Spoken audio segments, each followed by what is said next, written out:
Portugal ya ha dado sus nombres para este Mundial de Qatar y vamos a hablar sobre todos ellos en este vídeo.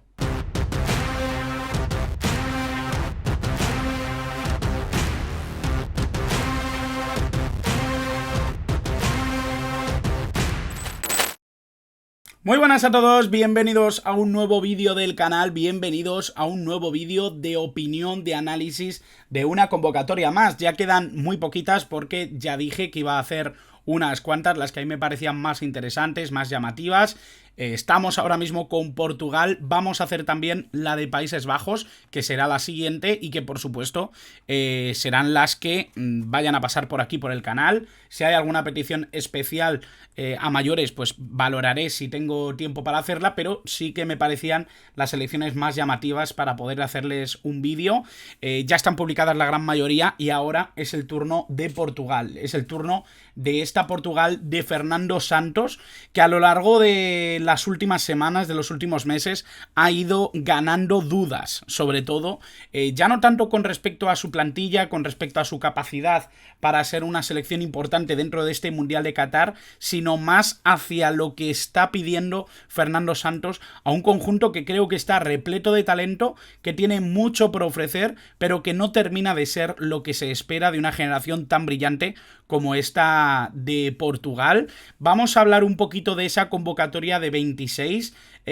Vamos a partir del hecho de que creo que Portugal no es una de las grandes favoritas, pero sí que pienso que es una selección que puede ir un poquito de tapada. Creo que tiene muchísimo talento y creo que si ese talento echa a andar en este torneo puede ser una selección bastante difícil de ganar, una selección incómoda y que sabemos que en ataque tiene muchísima pólvora. Vamos a hablar de estos 26 nombres que ha propuesto Fernando Santos. Los porteros serán Diogo Costa, Rui Patricio y José Sá. En la defensa, Cancelo, Dalot, Pepe, Rubén Díaz, Danilo Pereira, Antonio Silva, Nuno Méndez y Guerreiro. En el centro del campo, William Carvalho, Neves, Palhinha, Bruno Fernández, Vitinha, Otavio, Mateus Nunes, Bernardo Silva y João Mario. Y en la delantera, Cristiano Ronaldo, João Félix, Rafael Leao, Ricardo Horta, Andrés Silva y Gonzalo Ramos.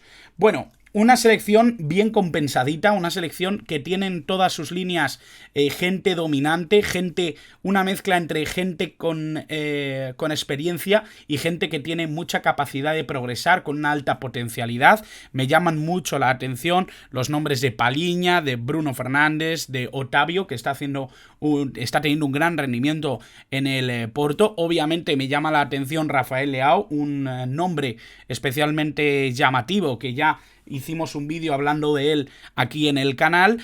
Y obviamente también nombres de jugadores jóvenes que están destacando. Antonio Silva, que va a debutar en este Mundial, no ha debutado todavía con la selección absoluta. Diogo Costa, un portero que ha ganado enteros dentro de esta selección, que incluso ha habido bastante debate sobre si entraba Rui Silva, si no entraba. Creo que en este sentido es uno de los grandes debates de esta selección portuguesa. Gonzalo Ramos, un delantero con mucho futuro. Bueno, al fin y al cabo, mucho que comentar. Empezamos quizá por esto, porque obviamente sabemos que Diogo Costa es uno de los nombres importantes dentro de esta selección de Portugal.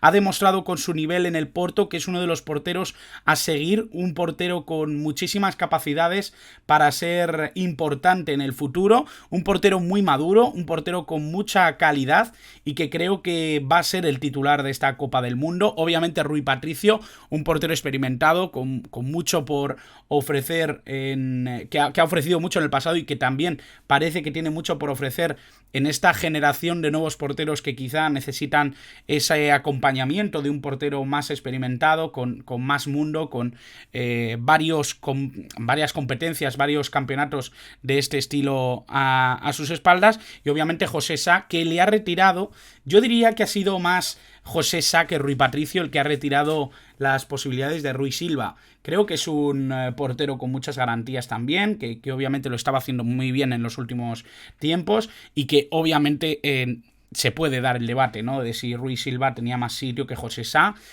Creo que podría darse ese debate y creo que ese debate lo ha resuelto Fernando Santos. Es muy difícil determinar quién podía estar por delante de quién. Yo sí que creo que Rui Silva podría haber tenido sitio por delante de José Sá, pero el seleccionador es quien decide y es difícil argumentar en contra de algo que no vemos completamente, no vemos los entrenamientos, no vemos todas las situaciones que Fernando Santos tiene al alcance y obviamente es difícil llevarle la contraria, ¿no? En una decisión además tan extraña o tan difícil de tomar como es la de los porteros en un torneo tan corto, ¿no? El máximo de partidos que van a jugar son 7 y obviamente llevar 3 porteros ya de por sí pues es algo complejo, ¿no? Sabiendo que muchos de ellos tendrán un rol con poca participación.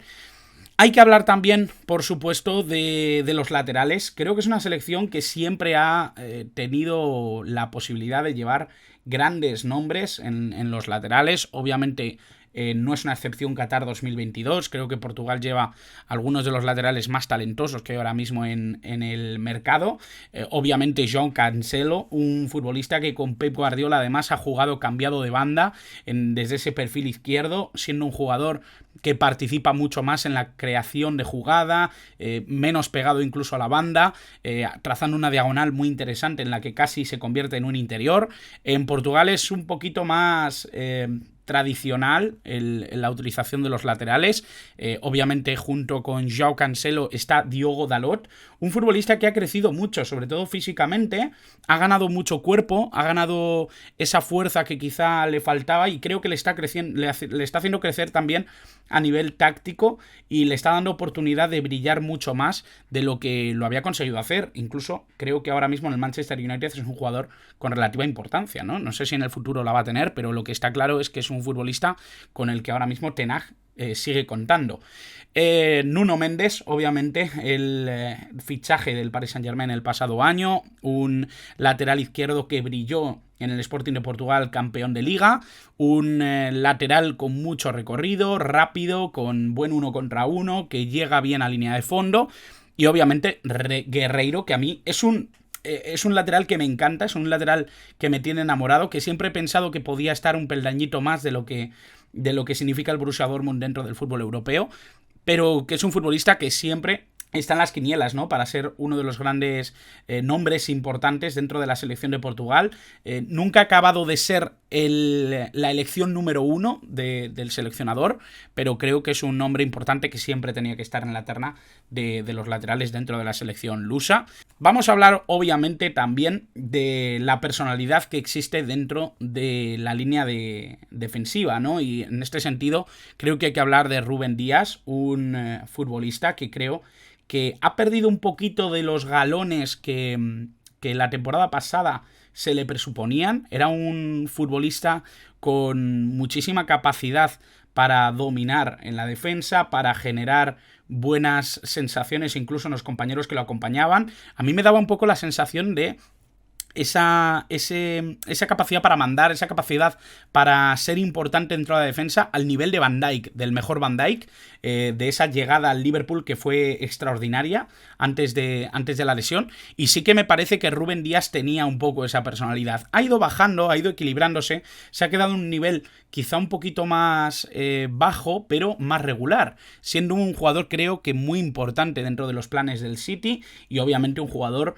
capital en los planes de la selección lusa de cara a este Mundial de Qatar 2022. Un jugador al que hay que tener muy en cuenta, al que hay que darle incluso ese bastón de mando dentro de la defensa por lo que significa a nivel táctico, y creo que Fernando Santos se está acomodando ya un poco en ese sistema defensivo sabiendo que lo tiene disponible y sabiendo que tiene jugadores incluso para guardarle la espalda, ¿no? Pepe sigue siendo un futbolista importante dentro de la realidad de la selección y obviamente está bien protegida la espalda de Rúben Díaz.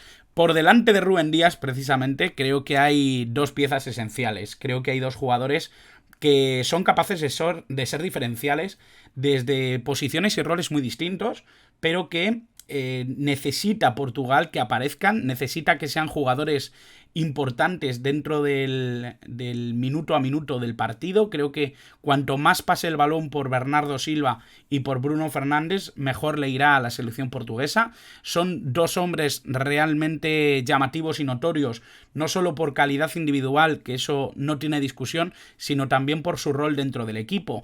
Diría incluso que Bruno Fernández baja bastante la prestación de lo que se ve normalmente en su club, en el Manchester United. Creo que eso es algo que debería preocupar un poco a Fernando Santos, debería intentar que Bruno Fernández fuera el jugador que se ve o que se había visto o que se ha llegado a ver con el Manchester United dentro de la selección lusa. Creo que ese debería ser uno de los puntos clave de cualquier seleccionador en la selección de Portugal. Bruno Fernández es un jugador que te genera una idea de juego.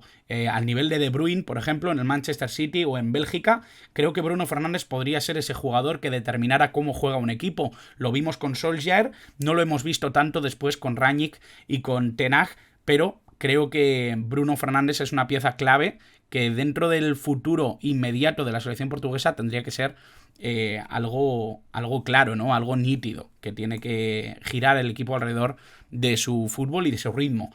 Y bueno, Bernardo Silva es un futbolista que yo siempre he valorado, primero por su versatilidad, es un futbolista que puede aparecer también como extremo, ser incluso falso 9, lo hemos visto jugar en algunas o prácticamente todas las posiciones ofensivas, pero también es un jugador que sabe partir de la base de la jugada, que sabe volver a apoyar, sabe ser interior, un futbolista muy enfocado en tejer jugadas y en construir juego en esa zona de tres cuartos, un futbolista que incluso tiene ese picorcito de entrar en el área, buscar el gol, dar el último pase. Creo que es un futbolista muy importante y que se asocia muy bien con Bruno Fernández, por lo tanto esta sinergia, esta conexión entre ambos jugadores creo que es bueno que exista y que es vital para que veamos la mejor versión de la selección portuguesa. Y bueno, me apetecía también hablar de João Palhinha, un futbolista que en ese torneo ganado por Sporting de Portugal con Rubén Amorim, creo que destacó muchísimo como mediocentro defensivo, como un jugador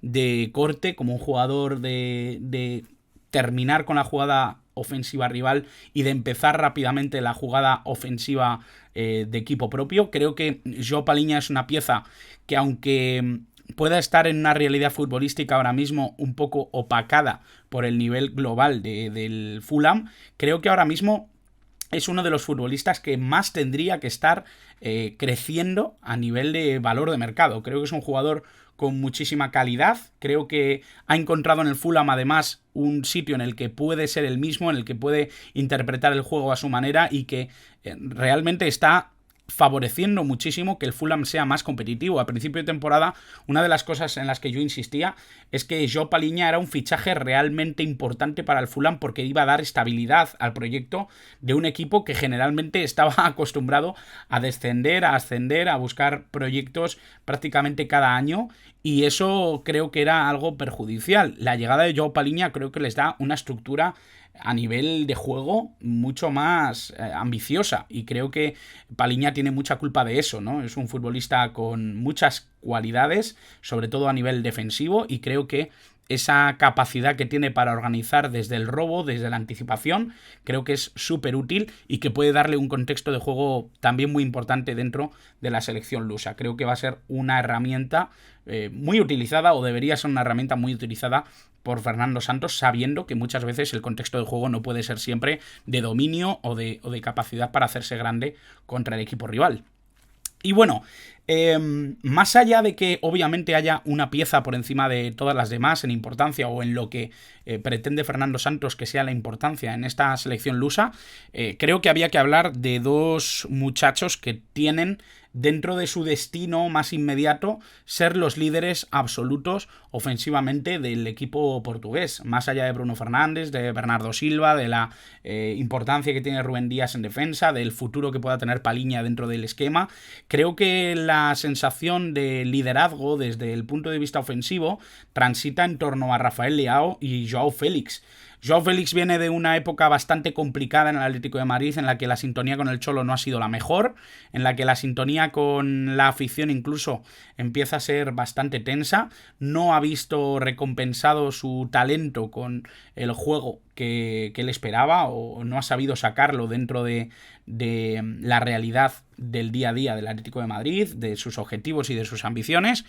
Creo que él no ha sabido enfocarse demasiado bien en lo que se le da mejor, en lo que puede ser su rol dominante dentro del juego que puede destacar Joao Félix, y que obviamente eso le está lastrando muchísimo a la hora de desarrollarse como futbolista profesional. Creo que no está muy claro, nunca ha estado muy claro realmente cuál es el rol perfecto para Joao Félix. Entendemos que no es un delantero centro al uso, que es un jugador que tiene que tener espacio para moverse, para ser un poco móvil dentro de la zona de tres cuartos, poder caer a banda, algo muy parecido a lo que vivía en el Benfica, con esa libertad de movimiento que quizá en el Atlético de Madrid no tiene tanto, o que no tiene tantas opciones de brillar desde ese rol.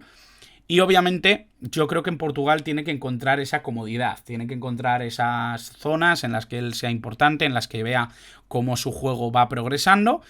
Encontrar el rendimiento que quizá en su club no ha encontrado, ¿no? Yo creo que también incluso puede ser una salida para él de cara a enero o bien de cara al verano, el poder hacer un buen torneo mundial, poder hacer un gran campeonato para poder opositar a salir del Atlético de Madrid, que yo creo que es su realidad ahora mismo. Creo que incluso el Atlético de Madrid lo puede necesitar a nivel económico por esa eliminación de Champions League y la no clasificación incluso para Europa League.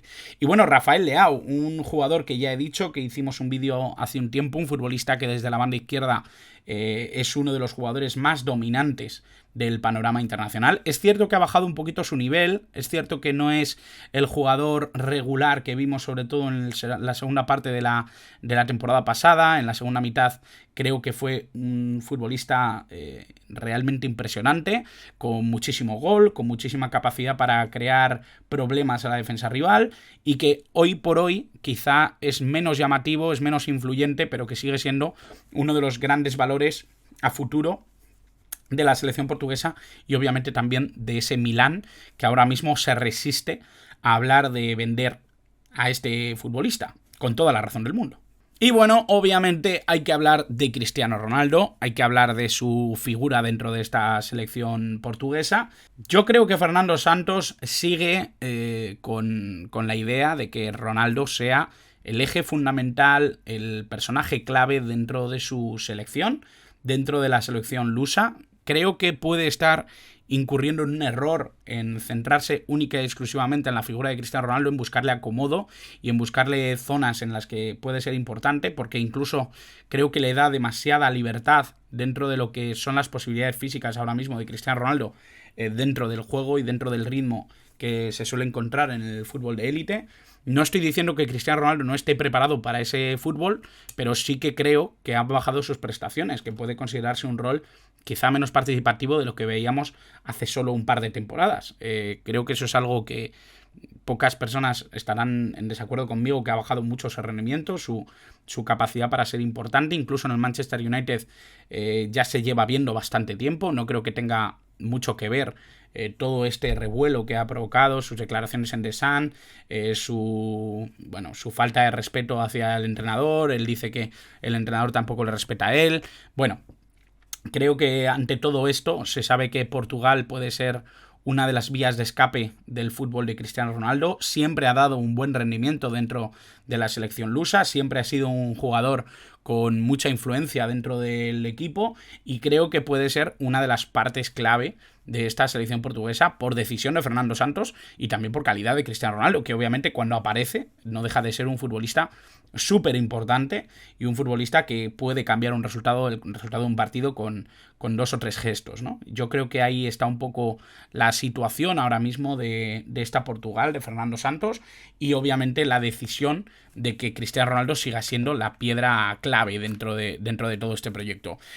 Y bueno, vamos a ver la alineación que yo propongo. Me he fijado un poco en las alineaciones que suele hacer Fernando Santos y he optado por este 4-2-3-1. Creo que Diogo Costa va a ser el portero titular, como ya he dicho. Pareja de centrales de Rúben Díaz y Danilo Pereira. Cancelo en banda derecha, Nuno Méndez en banda izquierda. Doble pivote, Rubén Neves y William Carvalho. Y en esa zona de tres cuartos, Rafael Leao como extremo, como mediapunta izquierdo. Bernardo Silva como media punta derecho o extremo derecho, Bruno Fernández como media punta o enganche y por delante Cristiano Ronaldo. Creo que cumple más o menos con lo que hemos ido viendo de Portugal en todo este tiempo, en lo que ha intentado crear Fernando Santos, en las piezas en las que más confía, el tipo de juego que puede ejecutar con este 4-2-3-1, con estabilidad atrás, con pocos riesgos y con la capacidad de hacerse o bien dominante o bien esperar la oportunidad y salir muy rápido con Rafael Leao, con Bernardo Silva, con jugadores que en pocos pases se pueden plantar en el arco rival. Por lo tanto, esta es un poco mi visión de lo que es esta selección portuguesa, una selección que, como digo, creo que tiene mucho talento, que tiene esa capacidad para ser importante con piezas que van a ir entrando poco a poco en la realidad del día a día de la selección lusa, y también con jugadores y con futbolistas muy experimentados como es Cristiano Ronaldo, como es Rubén Díaz, como es Cancelo, futbolistas que yo creo que tienen todavía mucho fútbol, pero que ya han vivido torneos internacionales importantes y que pueden dar de alguna manera o que pueden ser guías de los más jóvenes. Así que esta es mi opinión. Espero que dejéis en comentarios un poquito lo que opináis vosotros sobre esta selección, sobre lo que puede ser su futuro, sobre lo que puede ser este Mundial de Qatar, si estáis de acuerdo conmigo, si no, todo lo que queráis, que ya sabéis que yo estaré encantado de contestaros y de ver un poquito por dónde opináis, qué es lo que pensáis de esta selección. Y nada, nos vemos en el próximo vídeo. Muchas gracias por estar al otro lado.